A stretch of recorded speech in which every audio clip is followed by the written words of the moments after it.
reporting on the games you love by people who love to game. The MMO Reporter Network. Ran into an Asura.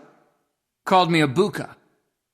I think she was hitting on me. Happiness mode engaged. Hello. Welcome. Ready for action. Happy to meet you, hero. Glad to have you with us. You'll find everything you need here. Hail, traveler. Wake up, you motherless Ettins. It's time to go. I'd offer the traditional pirate's greeting, but your spleen is better unperforated.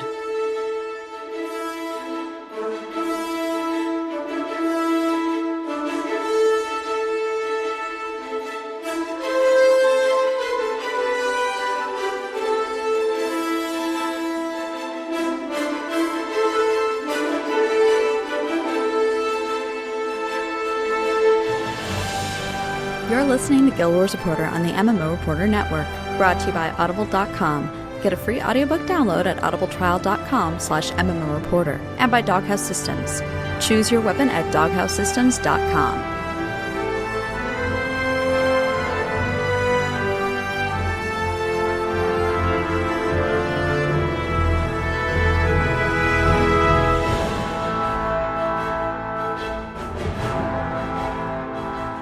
Hello and welcome to another episode of Guild Wars Reporter. This is episode 154. I am Celeste, and as always, I am joined by the aetherized Allona. You were given a list last week, and you're milking it for all it's worth. I am. Well, thank you, clarifying Celeste. You're welcome. Who is a machine and sifted through a ton of information. Oh my god, and there's like at least 10 more articles that I was looking at and read, and I keep thinking, okay, which article did I put in the notes? What is different from this other one, and how is it? It's different but the same. It was a very confusing ordeal to organize this show. You know what, I wouldn't be surprised if we still have a few overlaps, because I have the feeling, yeah. There was a lot of intermeshing going on with information, but we will find out as we go along. Absolutely. So, Allona, what did you do in game this week? I feel like I was in a fair amount, and yet my list is not that long, actually. I did Fractals and Fungeons, of course, on Saturday evening, which kind of went smooth as silk, to the point, like, I remember enjoying it, but I don't remember any hijinks. That's an odd change. Yes, it was. It was just like, whoa, look at this being awesome. I did zone completion for Straits of Devastation on an alt with Hunter. Mm-hmm. I also made some decent progress on other maps with other alts. And again, all this was part of my whatever zone completion day it is, go in with a character that doesn't have it yet. It's really helped a lot with kind of furthering my map completion with other characters. Oh, yeah. I completed 2 more pieces of my medium ascended armor, so it's the only one I'm trying for right now. Initially, I had done the chest piece and the leggings, and this time I did shoulders and boots. Okay. And as I was using them, I noticed that the shoulders and boots I was replacing on the character that I'm putting them on for now, those were already level 80 exotics, but my headpiece and my gloves were like 72 or something, middling 70s. I'm like, why wouldn't I have made those first? I'm such an idiot. Anyway, I'll get around to them eventually. It's not a big deal. And I'm not sure if I've said this before or if people are listening that are new. The reason I'm doing medium first is because it's the cheapest to do first. It is. I'm getting it out of the way now. And I did some PvPing. Not a huge amount, but went in with some friends. And there was the one day, it was all mock people. Mm-hmm. We went in, and all of us but one were mesmers. Yeah, I was the only thief. Everybody else was a mesmer. Yeah, and I think I was the only one who was mesmer main. No, there was one other. So 2 were intermittent mesmers, and the other 2 of us were mains. But we didn't do so well. No, we did pretty poorly. We did. It was fun, but we did poorly. Yeah. There was a thief on the other team that was really good. Were they a thief? I think so. Elian was their first name. Anyway, they were really good. Like, if they caught you, you were just done. There was no, like, oh, Elian's here. Time to die. Pretty much. A bunch of us listened to the Guildhall's pre-show with Peachy and Bog and Inks and Doc. Once they found their groove, it was very entertaining, the pre-show. I quite enjoyed it, and I've never seen Doc in anything, and I really liked him. I think I'm going to try watch a few more of his things, too. He's very high energy. Yeah, I like that about him. I got a good vibe. Mm-hmm. And also watched the announcements with Guildies, and we had a really great time in chat, just listening and then commenting on stuff. And Oh yeah, and it was Blaze, Irish Dog. His Mesmer was his main. So that's basically all I did. Again, we say this all the time. I feel like I'm missing stuff, but I think that might be it. Yeah. So what did you do? Your list is long. Well, I remembered some stuff. At one point, I think it was after the PvP, or maybe it was after an event night where we were all doing events together, but I did Askel and Catacombs Path 1 with Romo and Irish. It was fun. We cleared it pretty well. I don't know who the other people were in the group. I assume they're probably Romo's friends, I think. But we just went through and did it real quick. But I hadn't done it in a long time. So it was like, I gotta remember how to do this fight. I did story missions with my son. He was on the Saving Quaggin set. So we went over and did the whole run through for that storyline. It's cute. Yeah.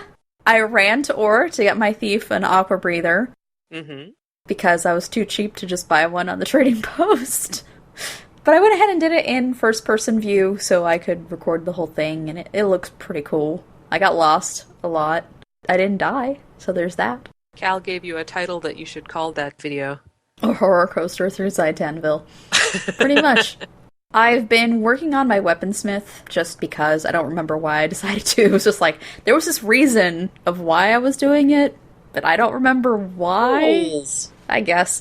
I only had it up to 50, so I went from 50 to about 130, and then I ran out of iron and soft wood, which led to Farm Day 2015. I went through all of the zones where these nodes spawn and collected every single instance I could find of iron and soft wood. While I was doing this, I ended up finishing off a few more zones with my Elementalist, so I'm closer to world completion on her as well.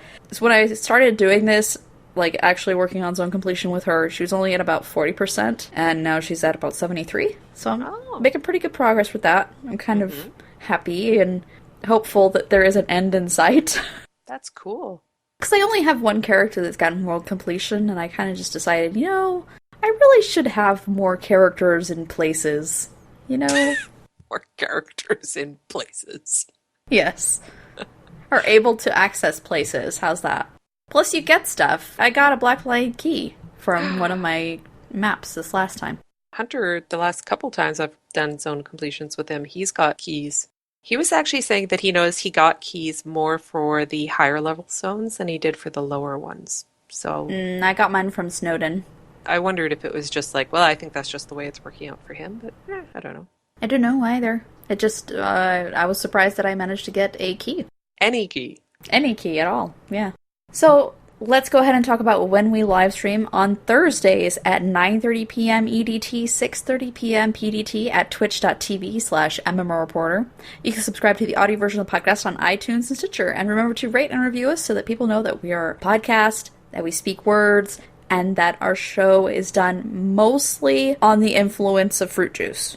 Mostly. I'm not sure if this had been made obvious on previous shows, but we're officially making the announcement that we are going to alternate Ask an Azura and Surviving the Mists every other week now. So we'll be doing that for the foreseeable future. And for those of you who have sent in stuff for Ask an Azura, thank you. We actually had a few submissions this week for it, and expect to hear those on our next show.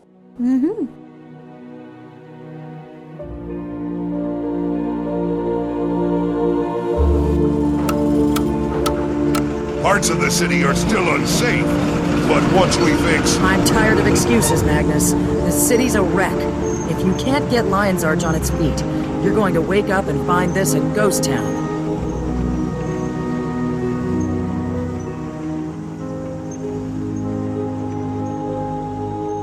We actually got the patch notes in advance of next week's update, where LA will be reconstructed and a whole bunch of changes are coming in, but All the changes. all the changes.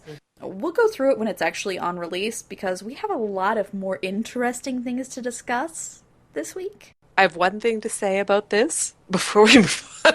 Okay. And that is, from my point of view, reading the Mesmer section, it is basically one long love letter to Mesmers. I am super excited for what's coming in on Tuesday. There's going to be a lot of really great changes for a lot of the classes, so you guys are going to be really happy when it hits. And if you want to go to Dragon Season, they have the whole thing formatted and easy to read. We got a copy of it as well, but it's Not formatted or easy to read. it's a lot. So you should go and check it out over there. Guild halls! Guild halls! Guild halls! There was the announcement last night. We will have a link to the Twitch channel, and I suspect it'll be put up on ArenaNet's YouTube channel as well. Call-in begins at around the 54-minute mark, but the pre-show is good. So if you just like having background noise and listening to people talk about Speculations, the first part. speculation in Guild Wars 2, listen to the whole thing.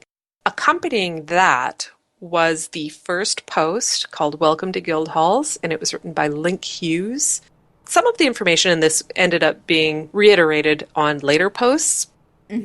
He goes on to talk about the 6 pillars of the Guild Hall design. The first one is to emphasize community and fellowship. Guild halls should bring players together to forge friendships and communities through shared experiences. The second pillar is a place to call your own.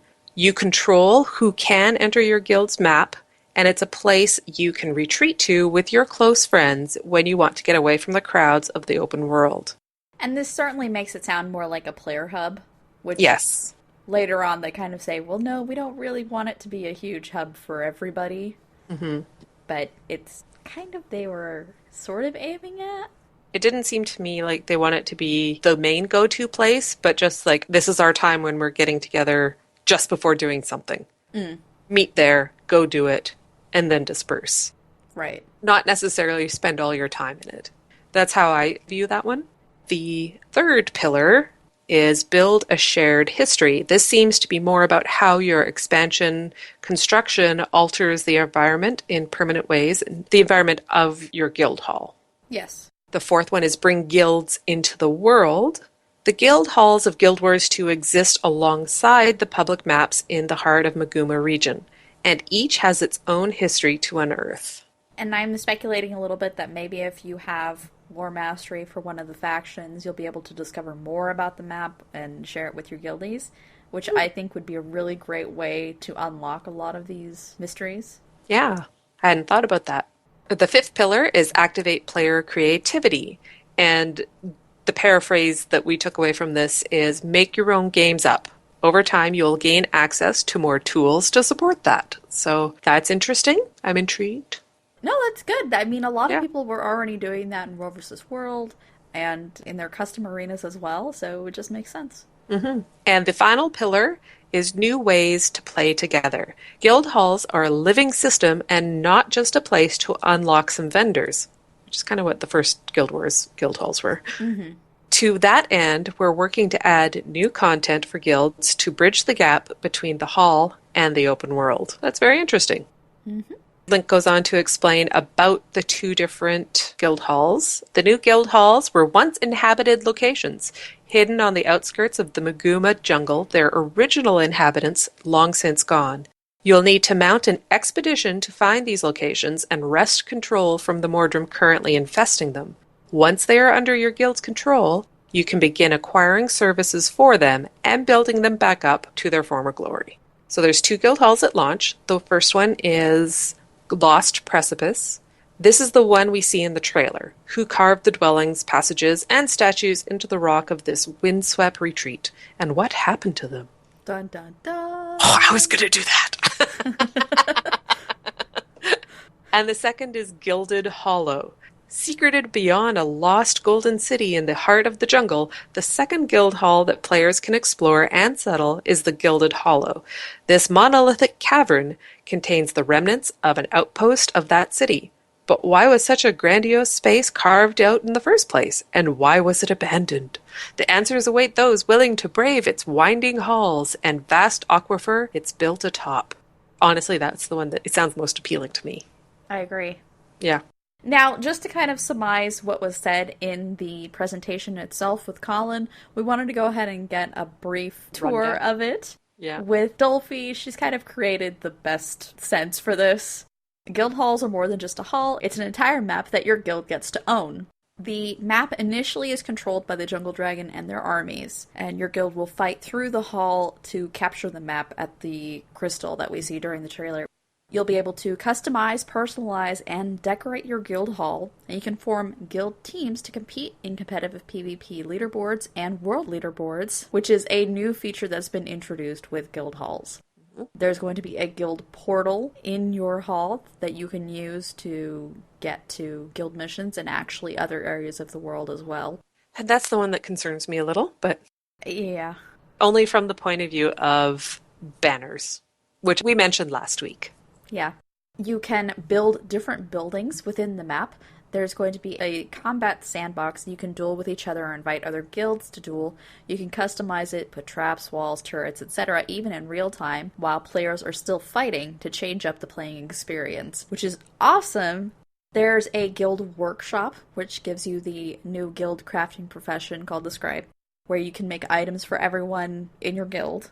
And the War Room, which allows you to build tools to help you in World vs. World. It can call airships to defend a castle in World vs. World, for example. Matt, I have no problem with them throwing more airships into things because it always looks damned impressive. It is. It really is. Yeah. Also on MMO Huts, there was an interview, which was part of E3, right? Mm-hmm. There was an interview with Kristen Cox and Link Hughes about the guild halls, and that was a really good interview. I quite enjoyed listening to it. We're going to give the recap. There will also be a link if you want to watch it yourself. The first point was Guild Initiative, and this is going to be a way to combat the next Elder Dragon post-patch destruction. The Guild Initiative is the framework under which guild halls are coming to us. Is that more accurate? Yeah. The headquarters for the Guild Initiative is in Lion's Arch near the waterfall on the east side, I believe. I think there's been confirmation that's where it is. I think that was... Yeah, I couldn't remember the name of the waypoint and I forgot to look it up. Oh, okay. I also noticed I can't remember if it was here or one of the other articles, they talked about it's a new thing, the Guild Initiative, and it made me think, sounds very consortium-y.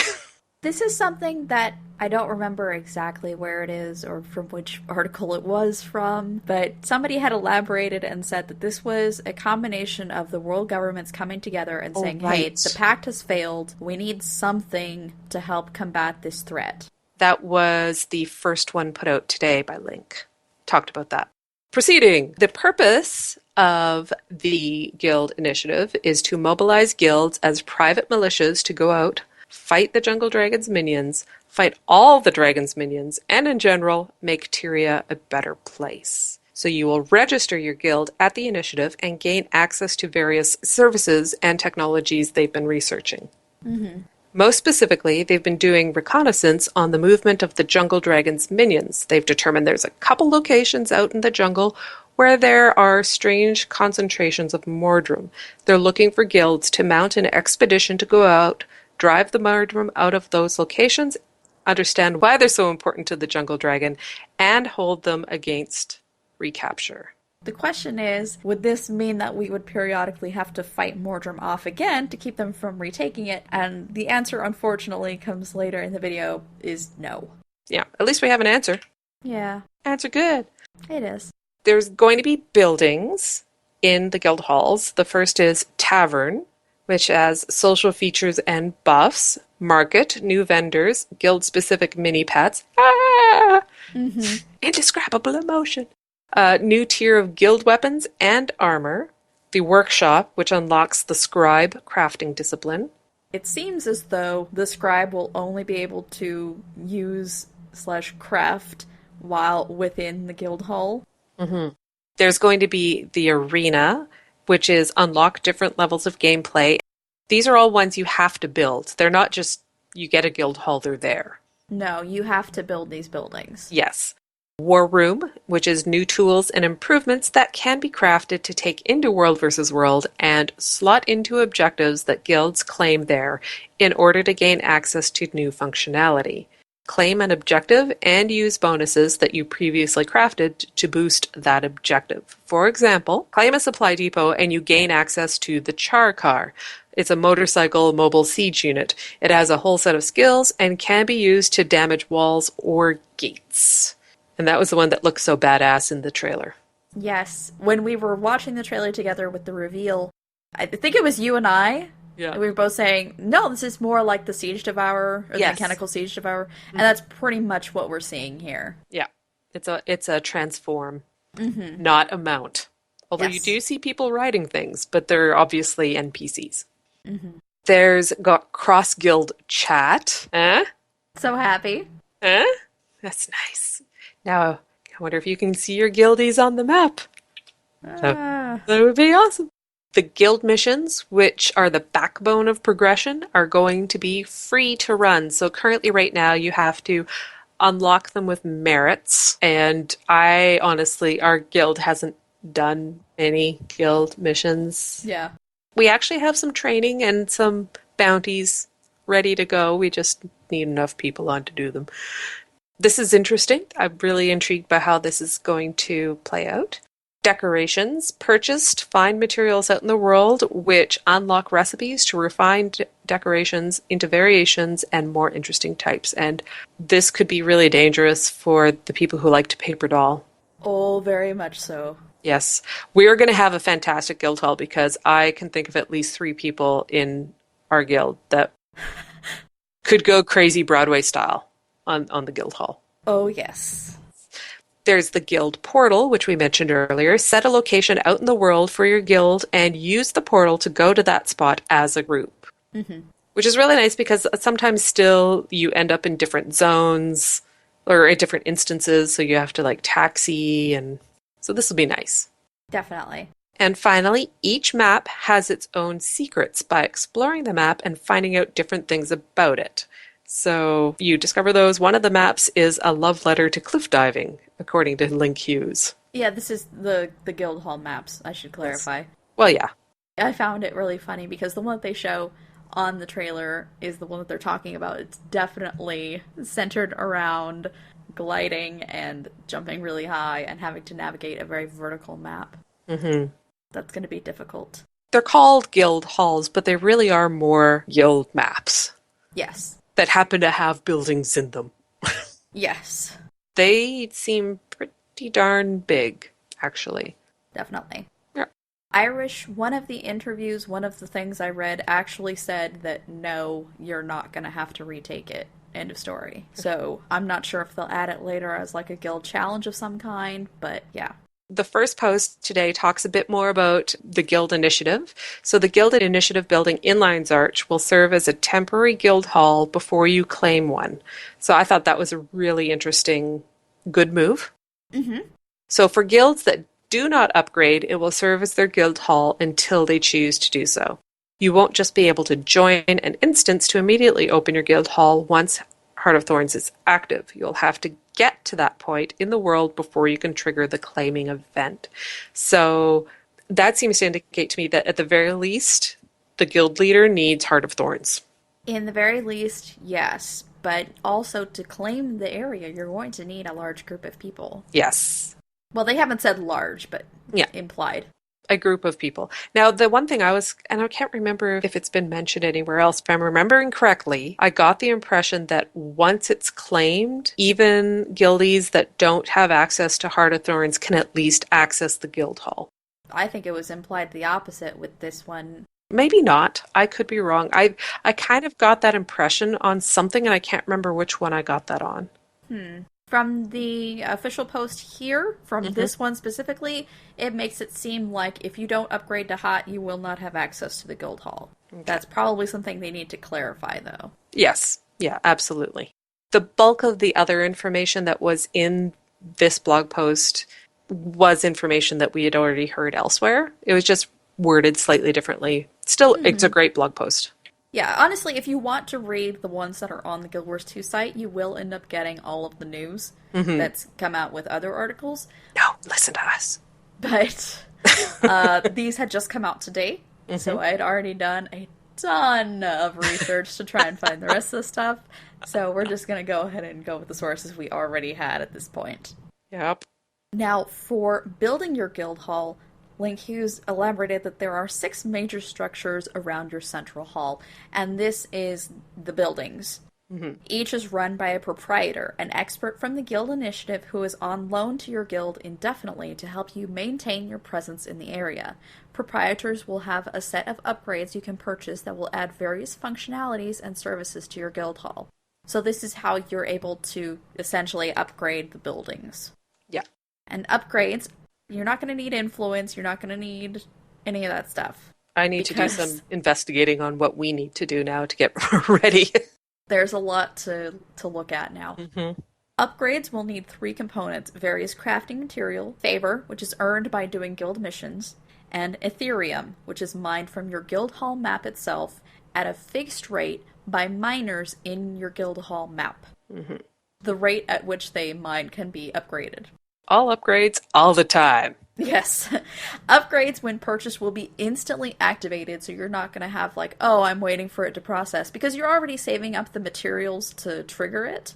So they wanted it to be a better feedback. Yeah, that totally makes sense. Commendations will still be awarded to individual guild members for helping to successfully complete a mission. And this is important because there are some vendors that take commendations to get ascended stuff. Yes. They don't want you to feel like, oh, well, that's going away. No, it's not. You're still going to be able to do it. All currency. Exactly. All the currencies. Guild halls will level, and this will determine the upgrades that your guild will be able to purchase at the time. Guild progression will be grandfathered in, so if you have, like, Politics 3, that feature will be enabled for you when your guild hall is claimed. And this is where I was saying, like, if you're in a guild or running a guild, I would hazard a guess, if you have the influence, upgrade everything as much as you can. It's kind of like buying the commander tag for 100 gold, even if you didn't really have that much money, because 300 gold is way more money. Yeah, I would say that if you have new influence and you don't know what to do with it, upgrade everything. Yep. First is the tavern, which is associated with socialization and effects. As a new proprietor, you'll come here to rest until you're ready to start constructing buildings. One of the upgrades you'll be able to unlock through the tavern is the ability to choose an anthem for your guild. This will play for all to hear during moments of triumph, such as when you complete a guild mission or claim an objective in World vs. World. I need this. I need this so much. I need this in real life. That too. Yeah, I need this in-game, and I need it to have a lot of variety. This was the first thing that Celeste and I were like, have you read this? Oh my god! This is amazing! Yeah. Second is the mine, which is the source of Ethereum discussed above. All of the upgrades for this structure will relate to the generation and storage of Ethereum. Yep. Third is the workshop, which is associated with crafting and gathering. Here, the members of your guild can train in the new guild-specific crafting profession, scribing. More to come later. So we don't have a lot of information about that yet. Yeah. Not much at all. It's just that we're waiting for information regarding that. Fourth is the War Room, which is associated with World vs. World. You'll be able to unlock scribing recipes here for use in the updated guild claiming system. Fifth is the Market, which is associated with finance and mercantilism. Through this building, you'll be able to unlock a new tier of guild weapons and armor for your weaponsmith and armorer. I'm intrigued by that. Sixth is the Arena, which is associated with personal combat and player versus player. Once your arena is fully built, you'll be able to use it as a combat sandbox and customize it with obstacles and traps. I can't imagine Mock Needing that? Getting that anytime soon, but I can totally see how that would be a huge draw for a lot of guilds. So the last post from today from Link is Rethinking Guilds. This was a crazy awesome post. So a lot of the current system is being gutted, And I'm okay with this. Not that I hated the soon-to-be old system, but this new one just seems so much more organic and integrated into the fabric of the world that awesome. Mm-hmm. As a result, there are a number of upgrades that won't be making the transition to the new system. Some, like guild mission upgrades and the various build queue improvements, didn't make sense anymore in light of the changes to the systems that guild halls are bringing with them. Having a crafting hall in your guild hall is not likely, as they'd like to keep the population more centralized to the main cities. And this goes back to what we were saying earlier about they don't want you necessarily to mill there. Right. So much as meet up there and do specific things there, but then, head out and enjoy the overarching world. I will comment here and say that for Guild Wars 1, I probably spent 30% of my playtime hanging out in the guild hall and just chatting with people. I probably spent 0.1% in my guild hall. Wow's difference. Hardly spent any time in the guild hall at all. And we had it pretty kitted out with NPCs. Mm-hmm. Just never went there. Always went to Camadan. Good old Camadan. Guild emblems will be freely available for all guilds to customize once the expansion launches.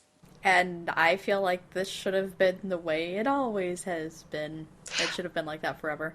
I almost wonder if there was some blockage earlier on that, although they did have a lot of roadblocks for things when the game launched that they have since, like on paper sounded like, oh, well, this is a good progression, but like going to trainers to get the book and then reading the book, and that they just streamlined a lot of things. And I think maybe this is one of the last holdouts for that. So the broad category of guild boosts, which are upgrades that give a benefit to guild members for a limited period of time, felt invisible and unengaging to the average guild member. We're replacing these with permanent unlocks.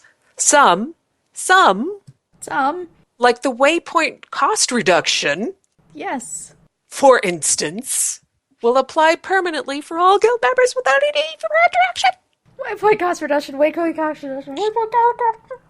It's such a small thing and it makes me so happy. Yes. It's an amazing thing and it's wonderful. She's like, what? What sorcery is this? It got Ellen elected is what it got. Yeah, definitely. Others, like World vs. World fort enhancements, will apply permanently in the appropriate situation. The fort enhancements will always apply to the region of any World vs. World objective your guild claims, as long as you hold the objective. So, totally reasonable. Yep. Those attached to specific modes of play, such as WXP, World XP, or Magic Find boosters, are being replaced by a new guild effects slot that functions like food and utility effects. Once your guild unlocks them, these effects will be available from a vendor in your tavern.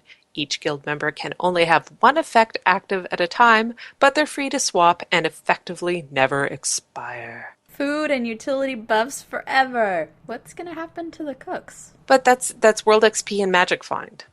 They say such as World XP. Yeah, and but Magic they're just Find. going to function like those effects. Oh, okay, so boosters. Yes, I get it now. Thank you. I wonder if we'll still be able to use the boosters we have. Oh yeah, definitely, because those are account bound. Awesome. Any consumable upgrades your guild has purchased that fall into the categories being removed will need to be used before the launch of Guild Wars 2 Heart of Thorns, TM, or they will disappear. As we approach release, we'll make sure to issue reminders so that guilds are aware of the impending change/doom. Yes. If your guild had obtained the necessary research level and prerequisites to have consumables like banners or vault transport unlocked on the current system, you will have them unlocked to craft in the new system. So it's just more evidence of them trying to grandfather everything in so that everybody stays happy. So make sure your guild has lots of grandkids. Yes. We also want to celebrate your progress through the disciplines. It takes a lot of time and effort to unlock research levels, and if your guild managed to research all 24, that is seriously impressive. When Guild Wars 2 Heart of Thorns goes live and the guild initiative opens its doors in Lion's Arch, we'll have a welcoming NPC just outside the building. Current problems with influence. You can buy it with gold, and it's a passive gain through repping. So It's a passive gain through repping more so with a large number of members. So, yeah. You have more people, you get more influence. I'm glad that they're trying to make it more fair for the little guy, and I can't wait to be able to feel like my smaller guild can earn a lot of progression, because I feel like that's something that's been missing. We do what we can, but we're not a huge guild. And our guild is more about the camaraderie of it than anything else, and now I think we'll be able to progress a lot more and feel more productive. We actually have a lot of things ready to activate. But it's always finding, like, okay, are there enough people on to warrant doing this? We don't want to waste it. You know, like, oh, well, now would be a good time to kick off this one boost. But it's good for 3 days, and we're at Sunday afternoon. So Monday and Tuesday are essentially wasted because people are really only on in the evening. Right. I kind of like where they're moving with this. So they talk about the 3 currencies that influence is changing into. The first is favor. It incentivizes guilds to gather and complete missions on a weekly basis. You'll learn more about the changes coming to guild missions in the next post, which is tomorrow. Yes. We have no news on that, because we cannot see into the future. Ethereum, we know it's mined in your guild hall's map. It replaces the pacing elements of the current queue system and establishes a baseline rate at which our larger skills can progress that cannot be circumvented by spending gold. Yep. And lastly, resonance. Resonance shards will be a reward for small group play with guild members. We will also learn more about this when they delve into Scribe. Yes. You will no longer be able to gain influence once the new system is live, but we respect that you've worked hard to accumulate your guild's existing influence. So we're going to offer you a few different ways to spend it. First, when we introduce the final version of the new Lion's Arch to the game, we'll raise the cap on all the guild consumables that will be transferring to the new system to a maximum of 25. This new cap will persist into the new guild system, so feel free to stock up with excess influence right now. That's very fair. I somehow hadn't read that.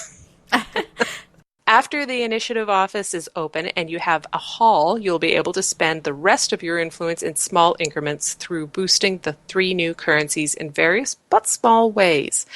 We want to provide a useful way to spend that existing influence without unbalancing progression in the new system. And finally, on this point, since we're removing barriers to running missions and favor serves the purpose of merits better than they previously did, we'll be retiring merits once Guild Wars 2 Heart of Thorns goes live. So, no more guild merits. We don't have any anyway, so yay! Yay us! Being small and not having merits. And the final point that we're going to talk about from this blog post, from your main guild panel, you will be able to assign which guilds you can chat with 2 new channels, so /G1 through /G5. You can then decide which channels will be visible in your chat tabs. The existing guild chat channel /G will continue to chat to your currently represented guild. Yay! Yay! I would really love it if you were able to label them more clearly, but 1 through 5 is fine. Yeah, and if you are assigning guilds that you're a member of to be able to see those chats, you're probably only doing 1 or 2, and you're going to know which guild is talking by the members, because presumably you're active enough to know your guild members' names. Yeah, although I do have a surprising amount of overlap. Oh, I wonder if you can color code. Color coding would be nice. Color coding would be very nice, but we'll see if that happens. Yeah. Over on Zam, Matsta had a really good interview / explanation of all of the stuff that was coming out over the next couple of days, actually, for guild halls and how it's going to progress. All the guilds will be able to get access to everything given enough time. The only decisions guilds will have to make is which building they want to build or upgrade next.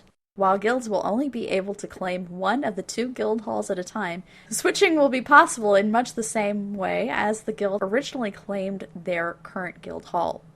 Once the guild hall has been switched, all of the unlocked buildings and upgrades will transfer over to the new guild hall location. So everyone will be able to gain access, but the question is how long it would actually take, because if a guild that has 6 members or so, 6 active members, if it takes them a year to do it, that's kind of rough. But the guild hall switching perks and like just carrying over into the next one over and over again is straight out of Guild Wars 1. And I'm just glad that they kept their mind and said, you know what, it's a good thing to do, we're going to keep doing it. Yeah. I'm wondering if there would be a curve to a certain degree for smaller guilds. Yeah, just there probably won't be. Well, just in the sense of if you have X number of players that are active all the time, and it's fairly consistent, there might be a way scaling, essentially what I'm saying. I understand. I think that might be something that's enacted, but it's something that they haven't actually discussed. No, they haven't. The way that it works is going to be very important. But the other part of it is that what they've said with the 3 different currencies is there's no real way to buy into it. So there's not really an advantage for larger guilds. It's more about doing these tasks together, and working together as a team will allow you to upgrade faster and gain more favor and do well in your guild. And I think that more than likely it's going to be the case that everything's going to come in kind of at the same rate for everybody. Yeah, I never made a note anywhere on this, but this seems like a decent enough place to throw it out there, is I wonder, like, I know you have a guild, like a private guild. Oh, yeah, my bank. Yeah, your bank, and I know Panther does as well, and I'm wondering if these changes to guilds, how they're going to affect you guys. I'd have to go to the guild initiative place, probably. I'm not going to have enough people to claim it. Yeah, but just even in general, you guys are lucky because you will have unlocked the bank. Yeah, that's all I've ever unlocked. But I know there have been changes made. I can't remember who it was exactly. It might have been Panther, was saying that he was finding it quite challenging to earn enough influence to actually get the bank unlocked. I ended up spending a fair amount of gold, and I have a few accounts in that guild. Yeah. So anyway, it was just something, I'm throwing that out here. It's not really a good spot for it, but just in general, I'm curious. I don't have one, so I haven't really thought too hard about it, but it was something I was curious about. Well, okay, I was looking on Facebook, and the girls group was saying that, hey, we'll go ahead and make it so that we'll go on a rotation. Mm-hmm. We'll make a spreadsheet, we'll go on a rotation, everybody has these bank guilds, and we'll go ahead and get it so that everybody can add a whole bunch of members, they'll go and do the claiming, and then we'll rotate through to the next guild. And just do it like that. I'm kind of like, that works pretty well. It would, actually. But I think at that point, you'd run out of the ability to gain stuff at a decent pace, because you wouldn't have more than just yourself repping up every once in a while. Yeah. Now, to go further back towards the Sam article, the scribe will be able to make guild tools, such as the banners that are currently available in-game, new tools usable in World vs. World to unlock new offensive and defensive gameplay, and decorations for the guild halls. The War Room is a building that allows the building of different World vs. World tools. Some of the examples we can see in the trailer are airships assaulting Stone Mist and players controlling char vehicles in the new Borderlands. Most of these are set to do their own things, such as airships only attack Stone Mist, the char vehicles are only available at specific locations in the new Borderlands, and a stealth revealing buff around towers. So this is like a very specialized sort of thing. Yeah, again, this isn't necessarily something that Mock will sink into, but maybe eventually, maybe. As we get better because of surviving the mists, maybe. I only have one guild, or two, I guess, considering my bank, that are on the same server as I am, so... Yeah, you need to change. No. Yes! No. The arena building is an area for players to go in and PvP, and can also be upgraded to allow the creation of teams that players can switch to while in the arena. Also, tiers of decorations that can be used as obstacles, including walls, traps, and turrets, and can be placed in real time during the fight. Link drove home that Arena is not meant to be a new game mode, but a sandbox for guilds to set up their own fights and exercise their creativity. ArenaNet is interested to see what players make of it. It might even be the new home of player-run Guild vs. Guild battles.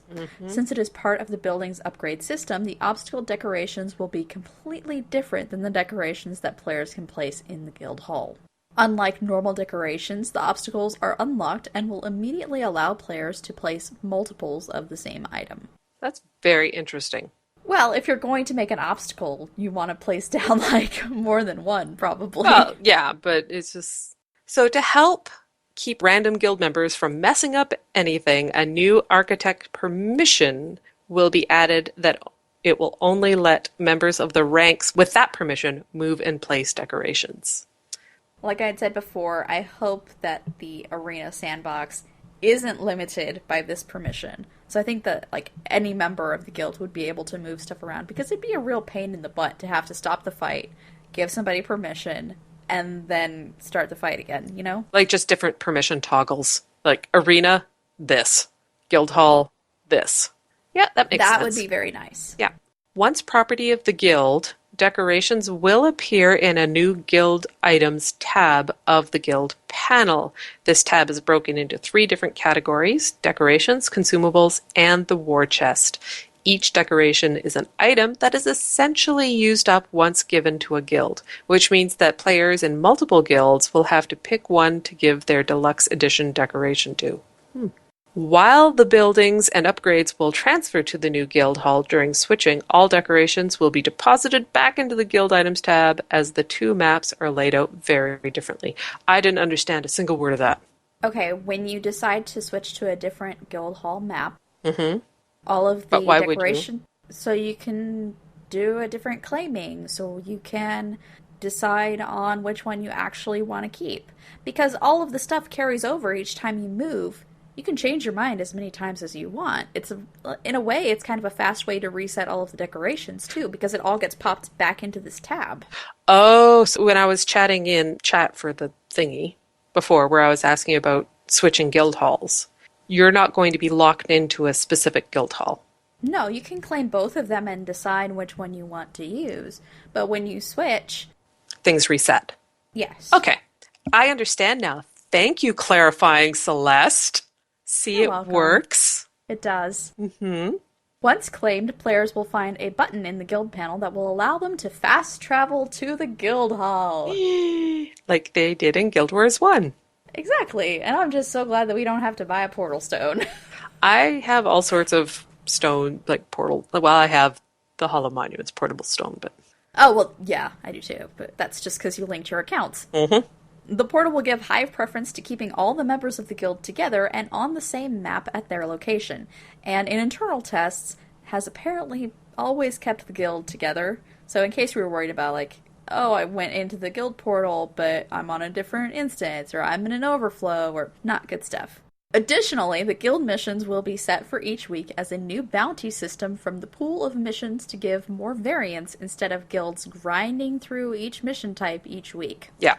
All the guilds will get the same missions for the week. That is a huge change. Yes. Yeah. Here we see the potential for some very crowded guild missions. It's like guild weeklies. Basically, yeah. Yep. I was talking with someone and they were talking about that. I think Inks had said that. Yeah. Additionally, there are a handful of other changes coming to guilds, including an update to guild claiming in World vs. World, guild teams in PvP, and the ability for players to talk across multiple guilds without having to change which guild they are currently repping. Which is all kind of information that we already knew, sort of. Yeah. But this one actually came out first. The ZAM article had a lot of this information early. Yeah. So guild claiming goes in line with the new guild bonuses that we can made with the char car and air support. Char car. Mist. Yeah. They actually called it the char car, and I was like, really, guys? All right. it rhymes. It's got to be awesome. Yes. Yeah. You know what else they said in this sentence? Yes. Guild teams in PvP. So there's guild versus guild right there. But how is that any different than we were all in mock and we went into PvP together? I think this may be on a larger scale. If it is just like what we've been doing already, I'm disappointed. But Speaking of disappointed. oh yeah? What are you disappointed about? Well, I'm not Oh. anymore. But jumping back in time a little bit to the E3 interview with Colin, where they initially showed off guild halls, the trailer, and talked about it, and it was awesome. There was also the announcement of pre-purchasing. Yes. And then the world lost their damn minds over pre-purchasing. Basically. Yeah. It got pretty heated very quickly, and I confess to not actually having gone on Reddit or the forums this entire time. Wow. I didn't have the energy for it, to be perfectly honest. I can understand that. And I was like, mostly what I saw was through Twitter. Mm-hmm. Twitter being 140 characters makes things a bit more the brevity of things. Did you see the one of I go to bed and I come back and this is what I see about pre-purchasing, and it's from Community, the animated GIF? Yes. Where the guy is walking in with pizza, all happy, and he looks around the room and everything is on fire. Oh my god, I just about died when I saw that. That is pretty much what happened. So we're not going to go too much into this because, again, room was on fire. We don't really need to add a whole lot more to that. However, there was one post that Celeste pulled from Reddit. Wasn't me, because I was never on Reddit this week.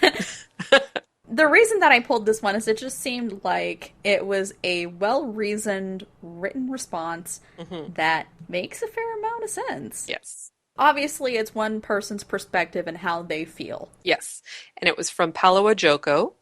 They say, I mean, this whole situation could have easily been avoided if they worded the pre-sales differently. If they simply said, players who already own the game can choose between X, Y, and Z as rewards in the standard edition, that probably would have been a much better situation PR-wise than this mess right now. I mean, I'm going to still purchase the expansion. I'm still on the fence, though, about pre-purchasing. My personal reason is that I just don't like buying products which I don't know everything about yet. A very reasonable response. Mm-hmm. I'm fine with this. Yep. And there's lots of other people that provided also well-reasoned responses or well-justified for their person. Yes. Wooden Potatoes had put out a video as well, and his ultimate was don't pre-purchase. He ran he walked a steady middle line, I think, and again, made very reasoned arguments either way. I think. Like, he wasn't like wholly bandwagon or wholly burn everything to the ground, which, you know. That's a good middle. Yes, a good middle. And Grybuck on Twitter said, as usual with Guild Wars 2 explosions, I feel that it is more just the tipping point after pressure has been building up for a long time. And I'd seen a few other people say basically that exact same thing. Mm-hmm. It's a sentiment that has been echoed quite a bit. Yeah. There are a ton of reaction videos out there, most of which are well-reasoned responses that hit the mark for the person that is presenting their ideas. And I barraged Celeste with my worked-out thoughts earlier today, and I'm throwing them out there. All right. Because initially I was disappointed with the pricing, and I tweeted about it. Like, as soon as it came out, like, I was like, wow, that's kind of like it's penalizing current players. And I said partly because the standard was so bare bones, but mostly because the wording about the core game inclusion did leave me feeling slighted initially. Mm-hmm. I do feel that the wording was a PR misstep, and it was never intended to be a slam to longtime players or to those who recently bought the game thinking they had to have it first. And ArenaNet has actually offered refunds for those players. Which, good. Yes, good, but also they seem to be doing it with some trepidation. Or reluctantly.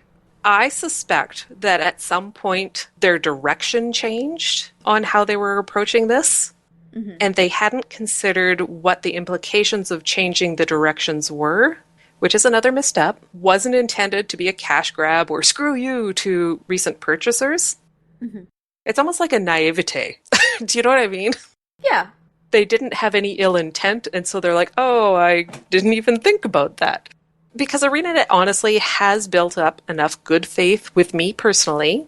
Like, not that we're like good buddies, like, and we go for tea and everything, but, you know, I trust them on these points. While, yes, they're a business and they need to make money, I don't think they're going out of their way to be dinks.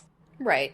Ultimately, there's been enough news about the expansion that's come out that makes it reasonable for me to pre-purchase the Ultimate version, which I actually did just before the show. Honestly, I buy enough gems that this is a no-brainer for me, like, to get that version of it. So I have not pre-purchased, mm-hmm. mostly because I want to see everything that's going to be in the expansion, because there's a lot of things that they're saying is hot exclusive, and I don't feel like it is. Like, they're saying that the World vs. World Borderlands are hot exclusive.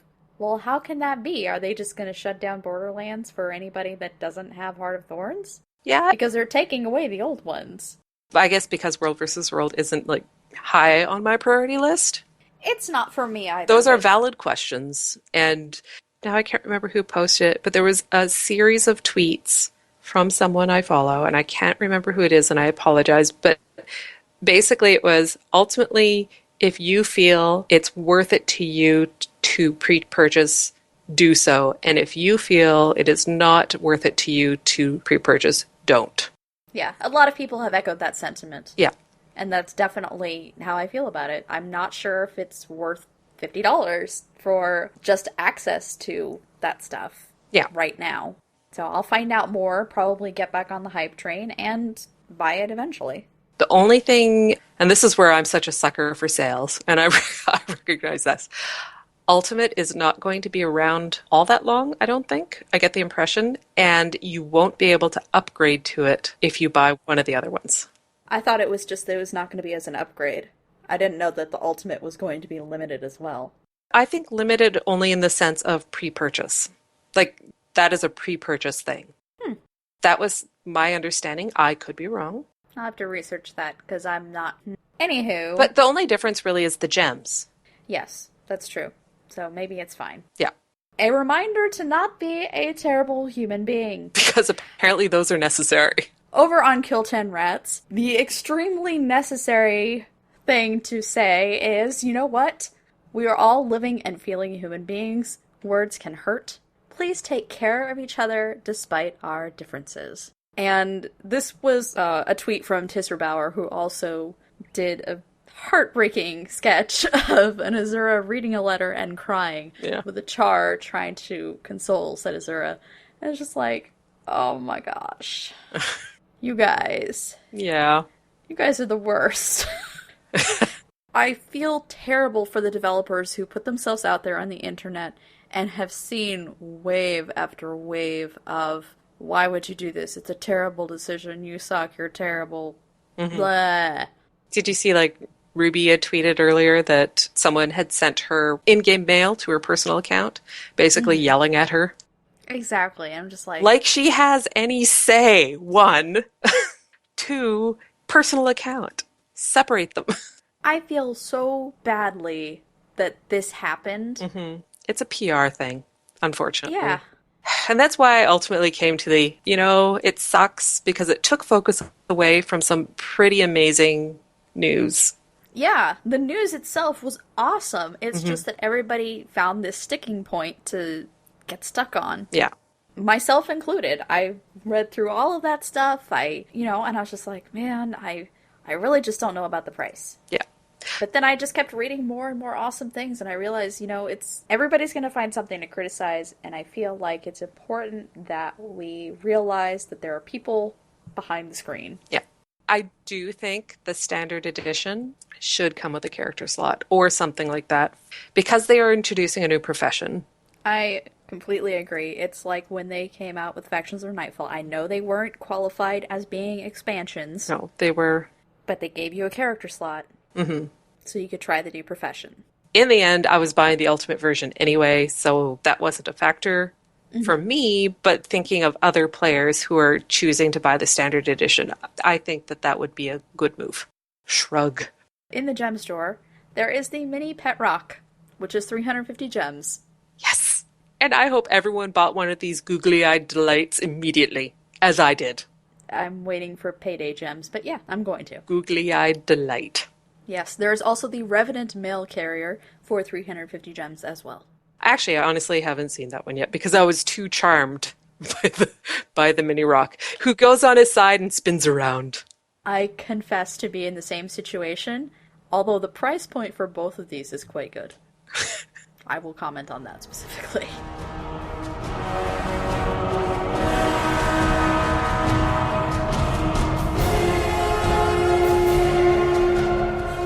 Surviving the Mists. Now recruiting for the Battle for the Mists. Is your life a dead end? Looking for meaning? I have the answer to your existential dilemma right here. Hello everybody, welcome to Surviving the Mists, the segment in which we discuss key issues, strategies, and the awesomeness of World v. World and PvP. Whether you're a veteran or a rookie, there's always something valuable discussed for you here. Now, this week, I thought before talking about what we're going to do, I thought we'd just recap on the challenge first. So, our challenge the past 2 sessions was to look at your opponent's skill bar and look at what boons and conditions they have on them during their fights and keep track of your own as well. Celeste, Allona, how did this go for you? Even with extra practice, I am pretty terrible at this. It's super distracting for me to pay attention to their bar and what's on it. Mm-hmm. I know that I had said that the last time, but it still is very distracting for me to the point where I end up paying more attention to what's on their bar than what's on mine. Mm-hmm. And so it's not working out so great. The trick to that is quick glances. Mm-hmm. You know, look up there for a second, back down to what you're doing, look back up there, especially like before you go to use a CC. That's when you really want to look up there and see if they have stability or something. I keep remembering to do it after I log out. After you log out. Okay.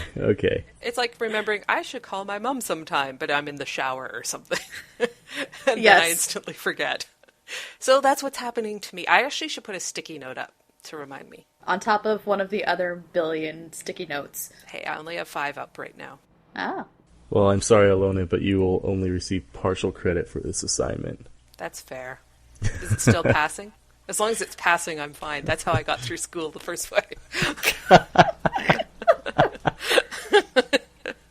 This week, we're going to be talking about choosing a playstyle, finding a playstyle that matches what you want to do in the game. Because there are many different classes, and then there's many different builds within each class. How do you choose which one to use? So we're going to be going over the different styles and how to decide which one is going to be ideal for what you want to accomplish. Now, as we've learned and discussed, combat in Guild Wars 2 is much more than standing in front of your opponent and watching numbers tick up. Combat is typically in constant motion, with players vying for the upper hand. Now, despite the complexities of movement, damage inflicted on your opponent comes from 2 base sources: conditions and just power. Different combat styles emerge based off of these 2 damage forms. And here are some examples of the 2 different combat styles. There's ranged bursting. This is typically power. There's ranged DPS. That's damage per second. This is Condi or power. There's melee bursting, which is typically power. There's melee DPS, which is Condi or power. And then there's a hybrid DPS, where you're damaging them with a combination of power and conditions. Now, each of these damage styles requires a very different approach and movement pattern. For example, like ranged bursting, like rangers and ranged DPS, you want to keep your opponents away from you as much as you can. So you're going to be doing a lot of kiting, a lot of knockbacks, things like that. Whereas if you're a melee burster or DPS, you're going to try to be in very close proximity with your opponents. Melee bursters typically do well by jumping into the fight and then putting space between them and their opponent. That way they can do a burst, avoid damage, go back in with burst, and then go back out. So like thieves. Yeah, thieves are very good at this. Hammer Greatsword Warriors are good for this, and Medizerker Guardians are very good for this. Oh. Melee DPS usually stay right up in the enemy's face the whole time. This is like a tankier build. Now, if your damage comes from inflicting conditions, typically you want to inflict some conditions and then wait. Inflict and then wait. So let's talk about like the finer points of these styles. So like as you said before, the bursting, like that's like a thief play style. It's a very touch and go approach. Whereas like, for example, like a shoutbow warrior, which is sword warhorn, and then you switch to your longbow, that's typically a steady DPS. There's some ranged pressure to it as well, but typically you're going to be always up in your opponent's face, keeping that pressure on. You're very tanky with that build as well. So what I want you to consider is how you want to play the game. Do you want to go in and out? Do you want to keep your opponents far away? Do you want to fight like right up in their faces?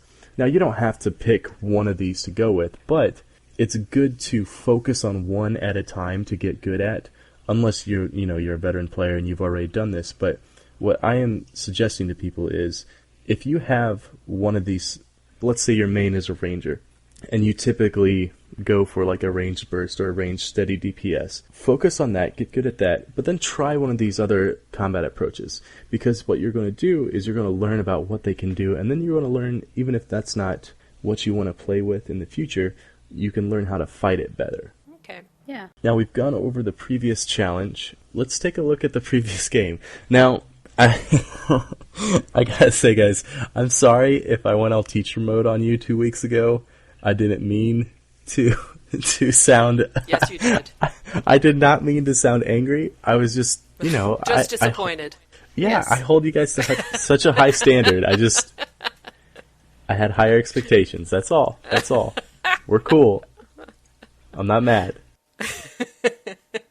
But we did get a lot of responses, and it's awesome. Yes. Yes. The previous game was each member of Destiny's Edge is opening up a separate restaurant. Pick one or more of the Destiny's Edge members and tell us what the restaurant is called and what its specialty is. So an email from Cora said, since Air is a talented sculptor, I imagine her business would be less a restaurant and more of a service that sells carved fresh fruits for gifts and centerpieces. Things like watermelon doliac and cantaloupe quaggan and honeydew moa.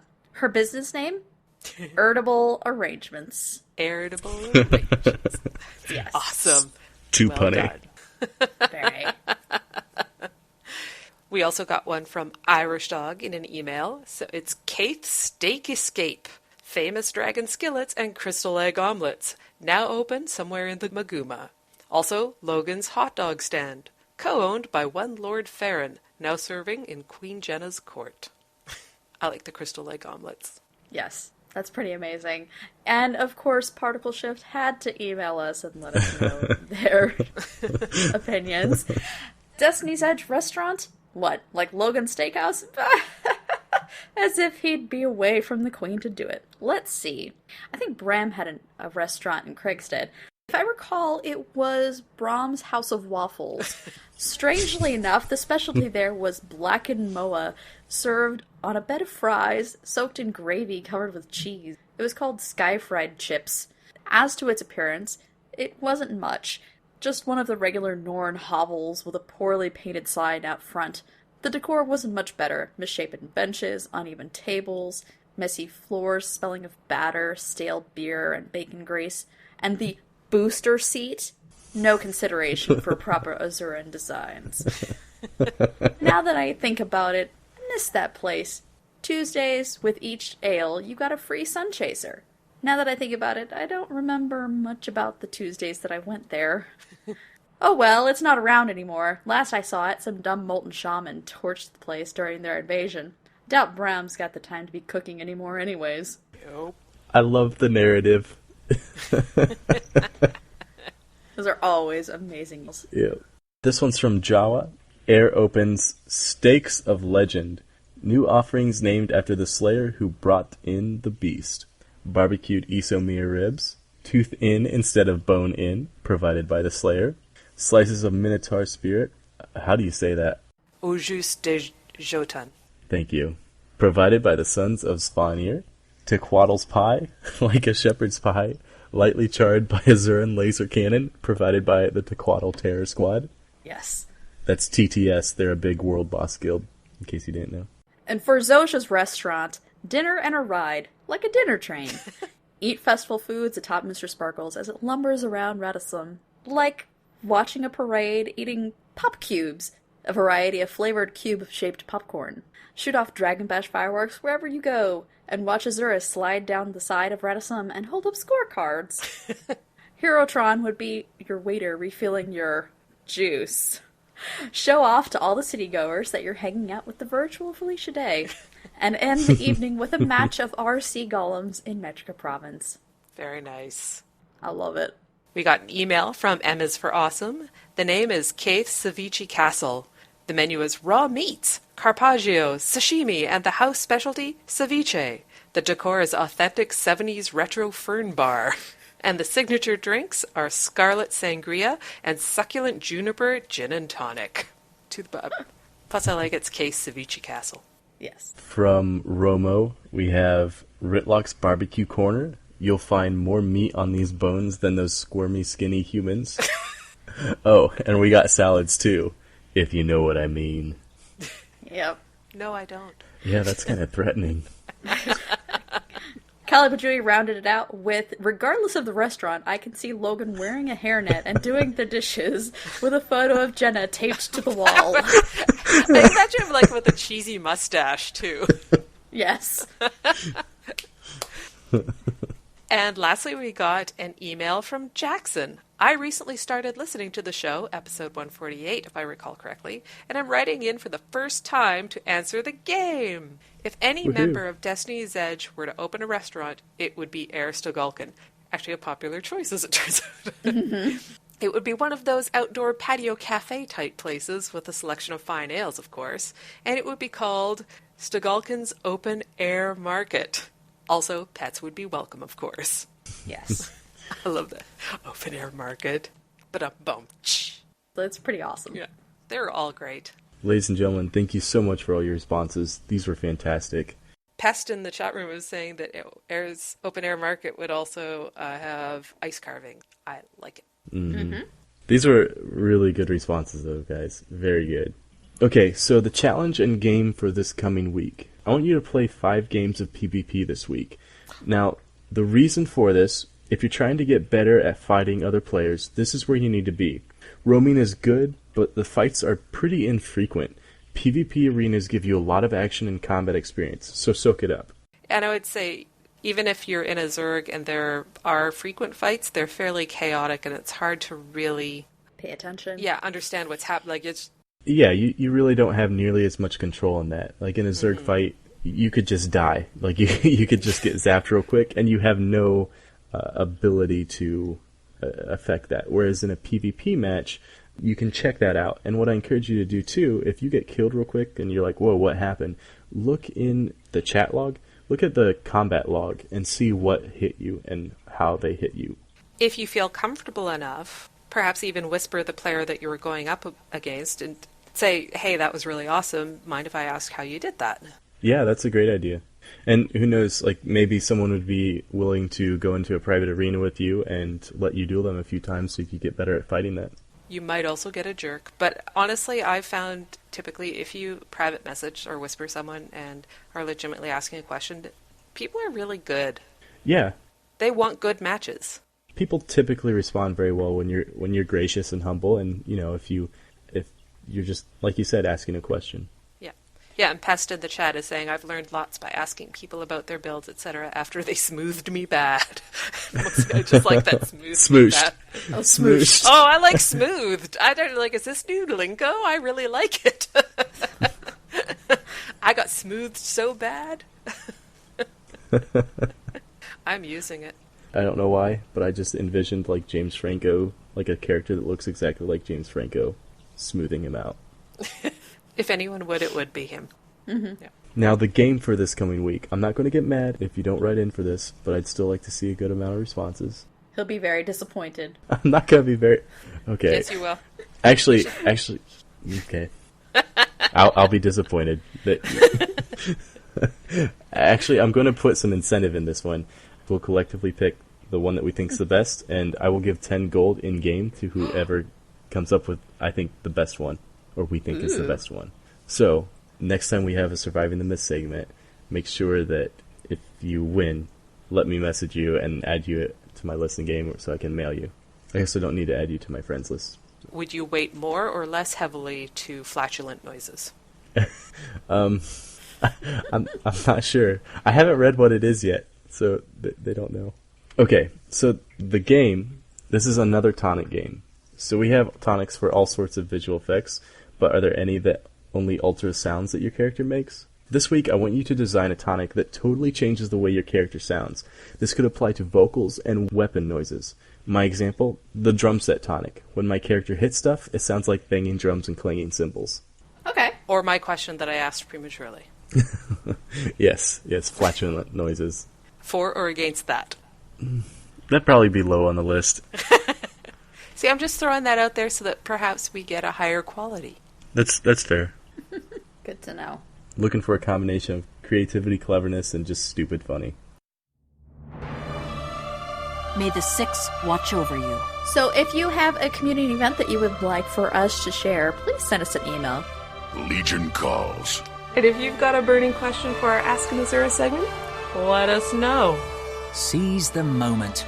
And so now let's go ahead and talk about our sponsor. More people should learn to bard. If you are in dire need of audiobooks, or just, you enjoy books with sound, you can go to audibletrial.com/MMOreporter and you'll get a free audiobook. I'm selling. You buying? And if you use the coupon code MMO Reporter at doghousesystems.com, you will get an additional 120 gig SSD drive for free on your next build, and or possibly a Superstar Destroyer. No free samples. So if you're in love with the show or the network, consider becoming a patron on our Patreon page. You should definitely check it out. Patreon.com/MMOreporter. Let's see the color of your coin. So, Allona, if people want to get into contact with us to share their questions, answers, or corrections, how could they do so? They can email us at gwreporter@mmoreporter.com. Twitter is at gwreporter.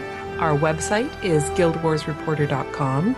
You can leave us a voicemail at 616-666-6778 or use the widget on the right-hand side of the website.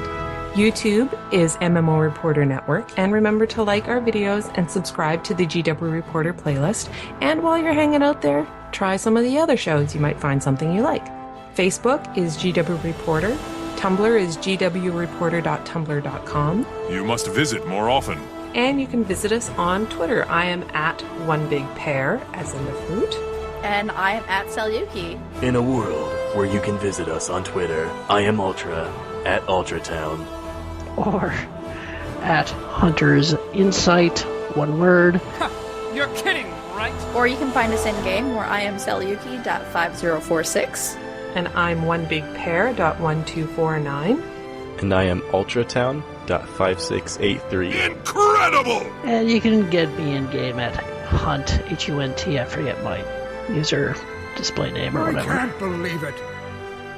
Until next time. Yes, that's right. So, thank you for coming and watching the video, and we hope to see you in game.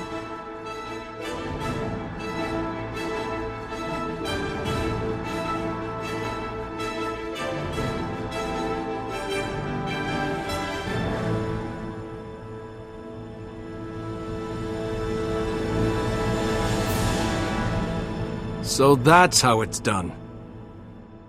Indeed!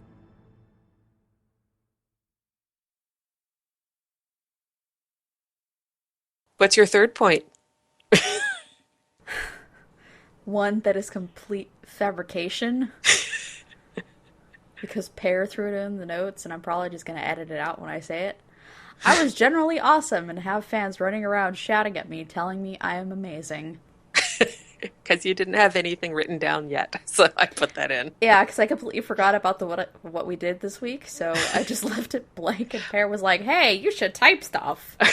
Well, I could see how you'd forget about it. It's like right at the beginning, and we start every show with it, so, Yeah. It's... I ran to Ore. I made myself snort laugh. Wow. I ran to Ore to get my... Good old Camadan. You mean Commodon? Camadan. Commodon? Camadan. Commodon? Camadan. Commodon? Oh, we're not gonna... This is gonna go on forever. Infinite loop!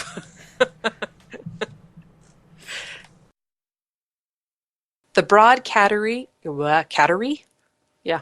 There, if any game would have catteries, it would be Guild Wars 2, where you could keep your cats. Because there's a ton of cat maze. Yes. Okay, we need to make a note about the cattery. Guild catteries. Guild catteries. Oh, it could be like the Zaishin Menagerie. That's excellent. Switching will... What? There's a word missing there. They are very, very Nessa. Very Nessa. What? I've never heard that before. From the producers? Ula make dance all over... Or Ula make audition? And he's like, oh, that's not necessary. But then the other guy's like, oh, it's very Nessa. Extremely Nessa. Okay. Now I need to watch the producers again. Oh, I've watched it all the time. The original or the remake? The remake. Melee. I guess I pronounced this two different ways. Which is the proper? I think there's I think there's a couple ways. Melee. I say melee. Melee. Melee. I've heard melee. Melee. They're both good. Okay. Thanks for watching the video, everybody. Don't forget to check out all the other podcasts at MMOreporter.com or by clicking on any of the links here. And please check out our Patreon campaign at patreon.com/MMOreporter. Thanks, everyone, and see you in game.